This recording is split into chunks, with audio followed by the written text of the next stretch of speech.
everybody. This is Chris with New to the Game podcast, along with Ben Schneider.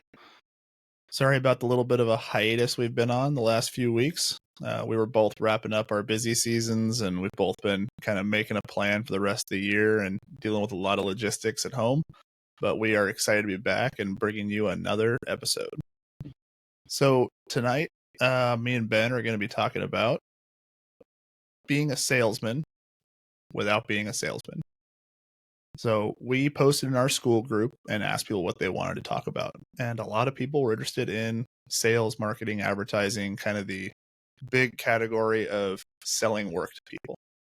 And when me and Ben were talking about this before we hit record, we really wanted to talk about what it looks like to be a good salesman, because there's this culture in entrepreneurship that in order to be a good salesman and sell a lot of work, sell a lot of products, sell a lot of business, whatever it is that you're doing. Obviously here at New to the Game, we're mostly tailored to home service contractors and home service businesses, construction companies, things like that. But I would say across the board in entrepreneurship, there is this culture that you have to be this quote unquote hardcore closer.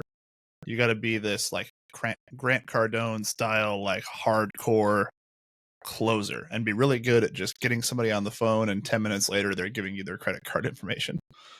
And I think that there's a little bit of flaw in that mentality of closing being the only way to get to a sale with your target client. And I know, at least for me, I feel like there is so much more to it, and that probably the majority, if not the large majority of your sales process happens before you ever get somebody on the phone or on a text message conversation, or you show up at somebody's house to give an estimate. So what we're going to talk about tonight is kind of the different parts of mine and Ben's sales process that happens before the sale. And we'll talk a little bit about the sale itself. But what we want to talk about is what you have to do in your business in order to create clients that by the time you get on the phone with them, they are ready to buy already in a lot of cases. Ben, you and I have both talked to a lot of people who basically have this mentality of, by the time that I show up at somebody's house to give an estimate, they're already ready to write me a check. And I think that that's like a dream for a lot of people in the home service industry, of being able to not spend their entire day running around going to 40 different houses and hoping that one or two of them buy their work. But I think that there's this kind of incorrect mentality of you have to filter and find your target client, and that's the only way to make sure that the sale's easy. But I think that there's a chunk of that missing in the conversation, where we need to create educated and ready to buy clients. And there's a lot of things that go into that. So what are you thinking about when you're talking about this, Ben? What are some of your thoughts about it? And let's kind of jump into the conversation. Yeah, this has been a subject I've been like really, I don't know, sort of emphatic on this year. We went from last year, so just to share some data with y'all. Last year, my company, we generated a lot of leads. I mean, we were dealing, I'd say in Wheelhouse, around like 400 to 500 leads last year. And without exact numbers, I do know that our closing ratio at the end of the year was around 21% overall, which in the construction trades industry, generally speaking, that's on the lower margin threshold, depending upon the scope and nature of what it is that you're doing. So it really challenged me in a lot of ways, and I really wanted to think a lot about how can I improve this, because I don't want to spend 20 to 30 grand on one of these sales programs that's sold by one of these sales coaches who's really good at sales, trying to convince me to buy $30,000 worth of their material. It's always that was a hard thing for me to get over. But I really did want to get to a place where I could optimize my sales process. So one of the simple things that I did was I essentially just kind of reshaped my goal. I was like, okay, I'm at 21%. I'm going to shoot for 30%. And then a business coach of mine challenged me even further. He's like, honestly, Ben, he's like, I'm convinced you can get this to 40%. So there's been a process pretty much from day one of 2024 that's been focused on how can I optimize my sales process the entire way around. And so that's kind of where I started to really meditate on this whole idea of what does being a good salesperson, we call it being a good salesperson without being a good salesperson, or you could even say the sale before the sale. Like I actually, before I started my business, I was in sales and I had done pretty well for myself doing door-to-door sales and other miscellaneous types of sales leading up to that. So when it came to a point of how can I be able to optimize this further, I had really started to have to think beyond how can I just close people down more? How do I overcome objections? Those were like not the right questions to be asking at the place that I was in. So what then shifted was focusing on, okay, well, if that's the case, what are the things along the way that would make it as easy as possible for people to buy from us? Like, and not only so easy to buy from us, but also how is our offer developed in such a way that it's hard for people to say no, which is something we've lightly touched on before. Mm-hmm. So yeah, dude, it was there's been a lot of evolution for even myself, even in the past year of how I have made these so many pivots to the point now we're at I think overall our year is at a 34%, excluding like one or two bad months. It's pretty much at a 40% overall for the year. We're at like 42% for the month of October, which is just a massive increase. And I can very confidently say that the majority of that is attributed to the key elements that we'll talk about that are outside of just being a super smooth communicator or overcoming objections in a perfect Mm-hmm. fashion. That's awesome, man. I actually didn't know that your closing rate had gone up by that much this year. I know when we've talked about this, not on the podcast, but just on our phone calls, I know that you've talked about how your closing rates improved, but I actually did not know that your closing rate average last year had gone from that high to where it was at last year to where you're at average this year. That's awesome. And it's kind of interesting because when we talk about this, like a lot of you guys know listening, I used to sell larger construction jobs and now I'm selling mostly small service jobs. And there's a difference in it because with small service jobs, the biggest thing that influences them that doesn't really influence construction jobs when it comes to how I ran my company is I do really actually have to consider competitive pricing with the other companies in my area. So there is a certain amount of like with large construction jobs, you can kind of, I mean, I don't like saying it this way, but like you can kind of just not care what your competitors charge because you can sell the experience of working with your company as something that is worth paying an astronomically higher amount for compared to your competitors. Because if you are just so dialed in as a company in your pre-sale process, your sales process, your production process, and the whole overall experience of working with your business, it's much easier to justify a higher cost than it is with something like what I do, where I'm cleaning windows, cleaning roofs, cleaning gutters. Because if I just said, hey, I don't care what my competitors charge, I'm going to charge double. Yeah, I would still sell work, and there's a percentage of my customer base that cares about the experience.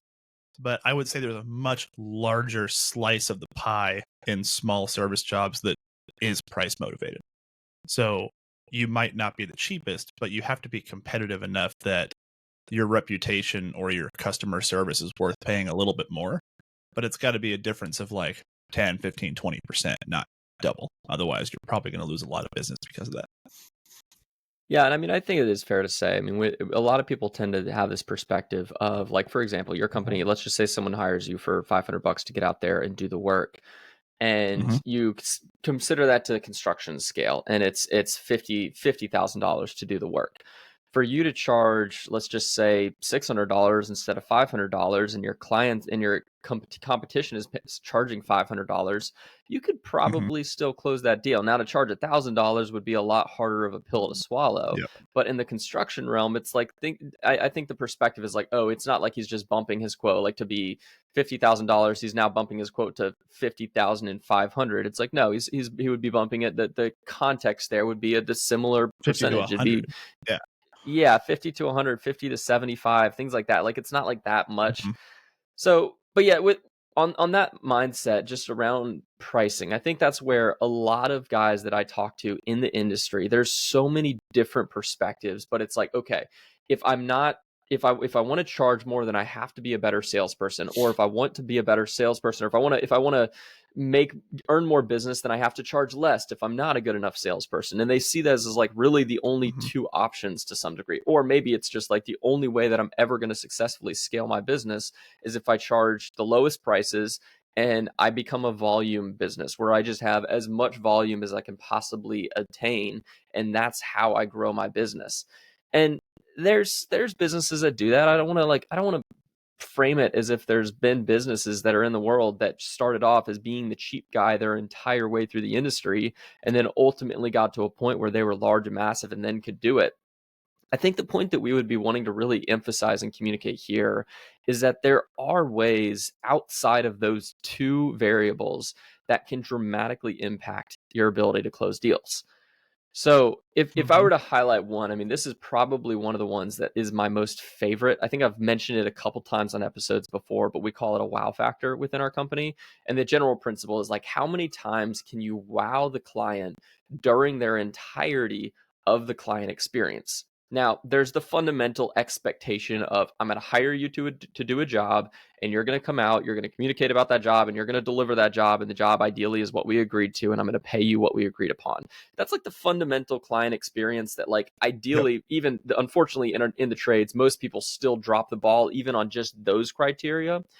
But there's this idea of being able to essentially from day one start to wow the client with the things that you do. And then everything else then becomes a matter of if you deliver to the exact criteria that I just described, like the more fundamental client experience, that's just Mm-hmm. like you're just not missing. And if you don't miss, that becomes an entire wow factor. And then you can kind of start to tie those in throughout the entire experience as you scale and you start to do more and impress clients more and add all these cool features and stuff like that. But at the fundamental level, what we do is when we receive a form online or when we get a phone call, obviously a phone call is automatic, but with a form, there's a normally this tendency in the industry where people will wait 45 minutes to an hour to a day to a week before they even follow up with a person. So what we do is we overcome that entirely. When we get a form, we're on the phone within 10 minutes. We want to make sure that ideally, best case scenario, it's like within 5 minutes, there's a good chance the person hasn't even left our website yet. And immediately they're hit with, wow, that was so fast. Thanks for getting back to me so quickly.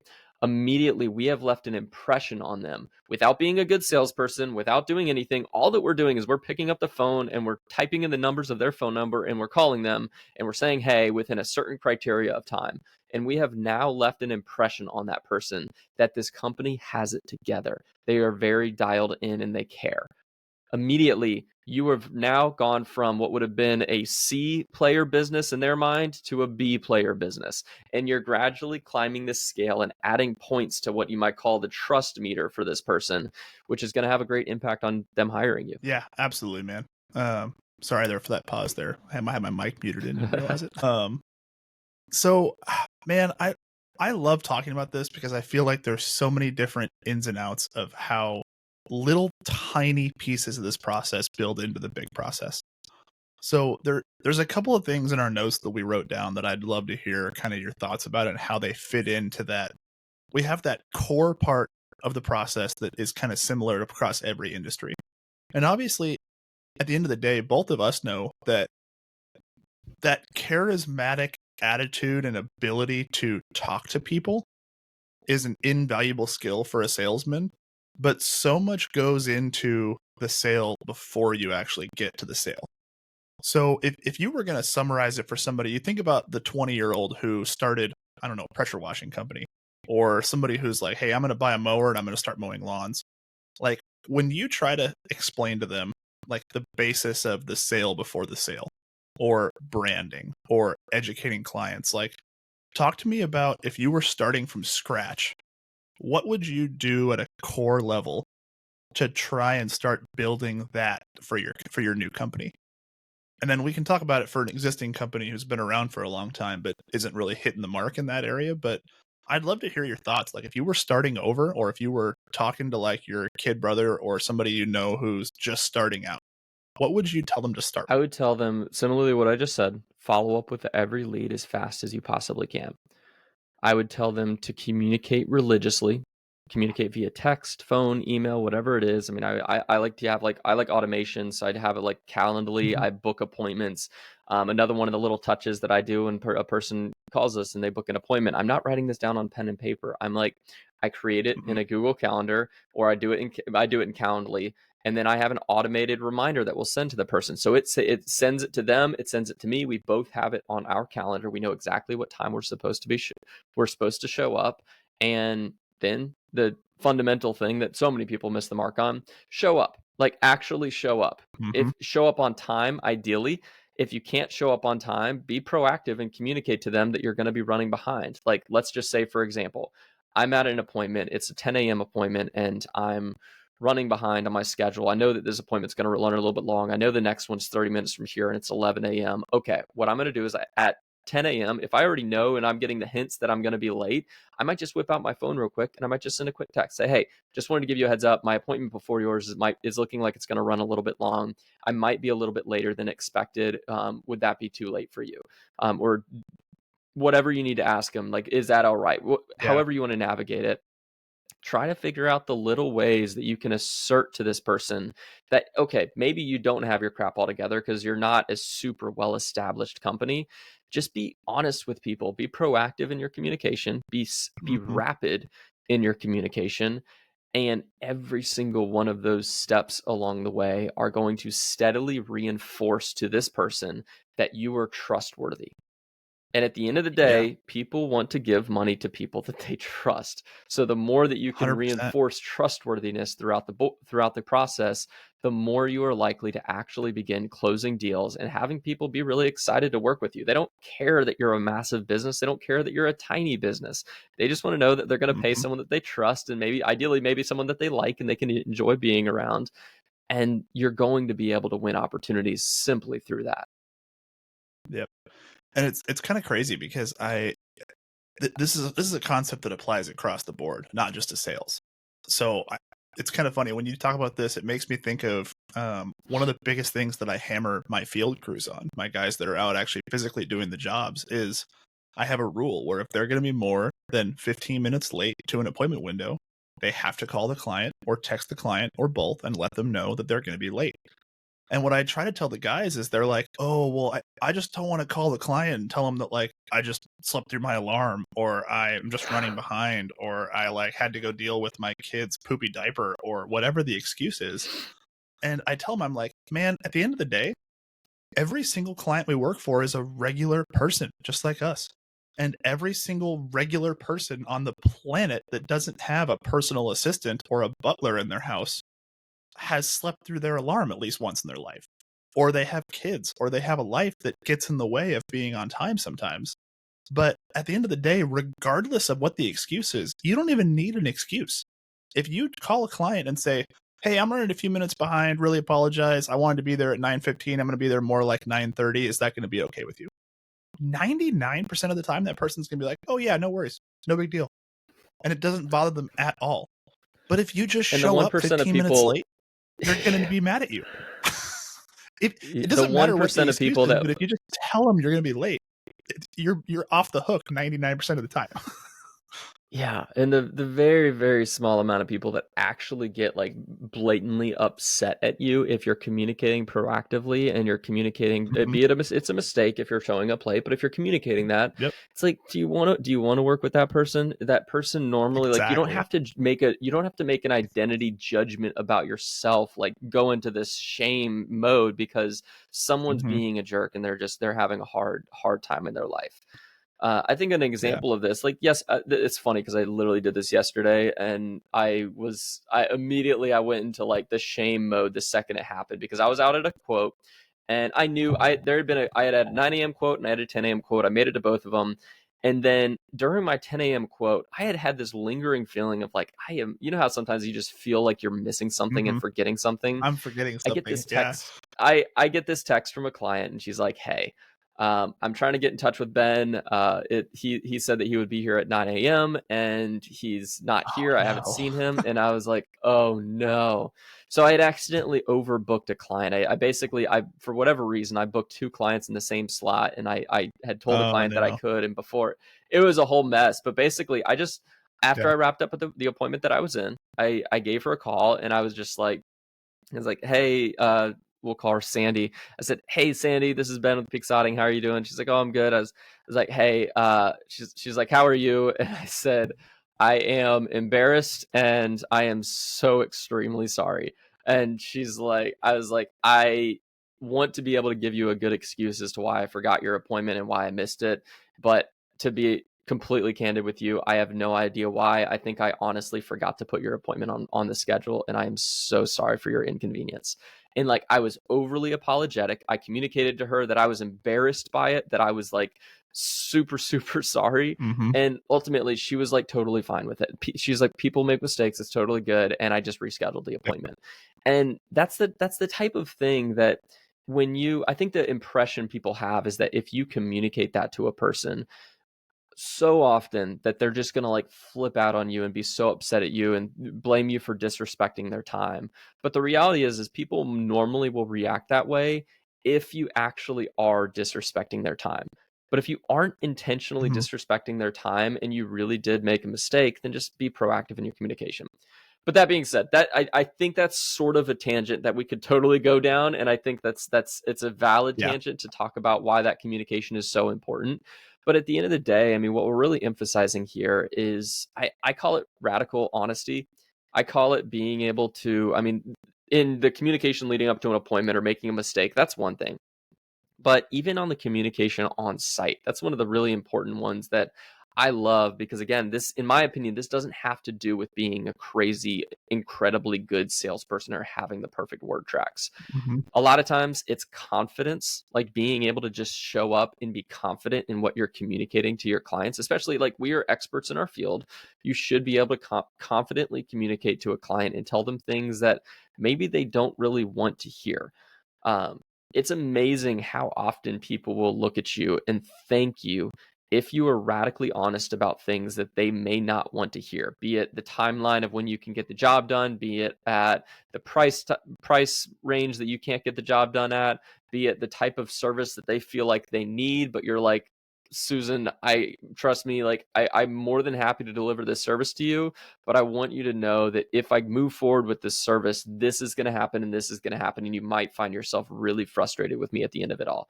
And I just don't want to put you in a sticky situation. And then maybe they hire you for something else. Like, that's an example where when people hear that kind of honesty and you kind of give yourself, for me, it's a freeing thing when I get to be completely honest with a client. I don't have to feel that pressure to impress the client or to act in a special type of way that leaves them, oh my gosh, Ben is so impressive and all that sort of stuff. Most of the Mm-hmm. times, the things that will truly give them that reaction is just when you're crazy honest, when you're on top of your game, like you're super proactive Mm-hmm. in your communication, you have good systems. All of those things contribute so much more massively to the sale than you might think. Because at the end of the day, in my Yeah. opinion, the modern buyer wants to be able to hire someone that just gives them peace of mind. Like, they want to just be able to like click a button and get the job done and feel good that the job's actually going to be Yep. done in the way that it's supposed to. There is such a painful lack of trust in the greater trades industry right now that leads people to feel like Mm-hmm. they have to get 3 quotes, they have to go through lengthy sales processes, they have to like go through all the bells and whistles, when in reality, like, if you are super proactive in every step that you deliver to them, you're going to be able to be in a position where clients aren't going to find themselves swamping you with millions of questions and concerns. You're just going to be, most of the questions you're going to get are going to be about the service and just them making sure you're a good fit. Yeah. 100%, man. So one of the things I wanted to touch on too is we've kind of talked about like um we've kind of talked about a lot of the stuff that comes pre-sale, when the lead comes in. But let's go even one step further back. So one of the things that you and I know to be very true is that the more established we've gotten, the better our branding, online marketing, social media, website, kind of, I hate using the word advertising, but the better our online and physical presence has gotten, the better that the sales process has been, because by the time people click that button on our website to submit a form, there, I don't know what your number would be, but like if you had to guess, what percentage of your clients submit a request or submit a lead and you can tell they already kind of want to hire you before you ever even talk to them? Like, what percentage of your clients are like that these days? It's a lot for me. Yeah, it's a lot for me too. Um, and like, I think a big part of it for me too is like we are probably one of the only, I don't know, 3 to 5 companies that in my industry that do what I do, that have been around for a long time. Like, I have a lot of competition, probably I don't know, a couple dozen companies in the greater Seattle area, but there are probably 3, maybe 4 or 5, if you want to get argumentative about it, that have been around for longer than 10 years. And I'm probably one of the only 2, maybe 3 that have been around for longer than 20, technically. Obviously, I have only owned the company for 5, but my company has been around since the 90s. And there's only one other company I know of that has both been around that long and has a good online presence. And I think that what people fail to realize is that you can build that kind of reputation online in a couple of years. Because, like, how many companies do you know, Ben, that have been around for 10 years but still have an absolutely garbage online presence, branding, advertising, marketing? Like, they're only around because they do good work and get so many referrals that they stay busy, but they don't get a lot of new clients in the door from the things that we do, where we build this reputation for our company that is based on obviously performing the work and doing good and treating clients well. So we have good reviews on all the platforms online and good referrals. But I mean, it's the percentage of companies that actually have that presence online and have that presence on social media where somebody can see and trust what they do. It's got to be a really low percentage of the overall trade industry. I mean, it's got to be under 20%. Yeah. I mean, I think about all of this always goes back to trustworthiness for me. But we live in an era now where how do you determine trustworthiness without actually speaking to the person? And also, so many people have been screwed over by speaking to good salespeople that they don't even trust that anymore. So, what are the little things across the board that you can begin to do to reinforce trustworthiness? And I mean, that's the question I would challenge people with is like start asking the question on a just kind of perpetual basis. How am I reinforcing trustworthiness with my clients before they've hired us? I've mentioned a lot of the things I think tactically that you can do, but like then also on your website or on your social media or your brand as a whole. That's sort of a branding question. Like what is it about your brand that speaks trustworthiness? So I don't want to give people the impression that you have to be in business for 20 plus years or that you have to have incredible, immaculate SEO and 400 Google reviews to be able to do that. My company has 127 Google reviews at this point now. I know that number specifically because we're working towards 145 by year end. But the idea is, and this sort of is kind of in line with I would call it like that 1% better every day mentality. Is I would always, and I would never neglect efforts that are going to be contributing to the long term trustworthiness of your company. So an example of that is you have 7 hours in a day or 8 hours in a day. If you were to dedicate 30 minutes to maybe doing a quick little snippet video on a job site or writing a Mm-hmm. quick little post or answering an FAQ online. So like for us, FAQ, what's the best type of grass to plant in North Carolina? I'm going to type out a quick little snippet about my opinion on that thing. It takes me 5 minutes to write it out, especially if I know what I'm talking about, or I could use ChatGPT and cheat my way through it somewhat. But at the end of the day, the idea here is what are the little things that you can do that are going to help gradually build this foundation of trust for your company?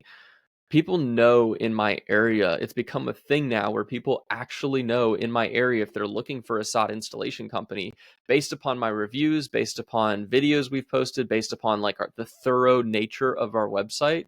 Like our website used to be very foundationally basic to some degree. Like it wasn't a super complicated website, but over the years we've just added little bit, and with time it's become this extremely rock solid part of our business that when people call us, they're like, "Wow, I was looking through your website, I was reading a ton of your stuff," and I'm like, I don't even know what stuff they're talking about on the website anymore. I just know it's there, and that is a huge part of what is going to allow you to close more business. Like people often think of website explicitly as a marketing tool when you and I both know, I mean, a website at the end of the day is, if built correctly, can be an incredible sales tool without you having to be an incredible salesperson. Yeah, 100%. And I think one of the funniest things to me too is that, like, when I with service jobs, especially like these smaller service calls, or my average ticket size on an average day is $600 to $800 per customer and 1 to 2 customers per day.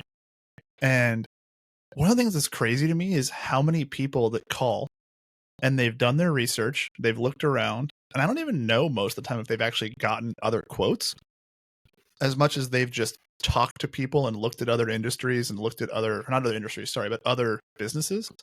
And they call me and they're like, hey, this is what I want done. This is how I want it done. To give you an example, like our primary service, the thing we do, I don't know, 75 to 80% of the time, I can't remember the exact number, but is we remove moss off of composite shingle roofs on residential houses. That is 80% of our annual revenue. And there are, arguably like 20 different ways to do that. And the way that we do it is one of the less common ways of doing it.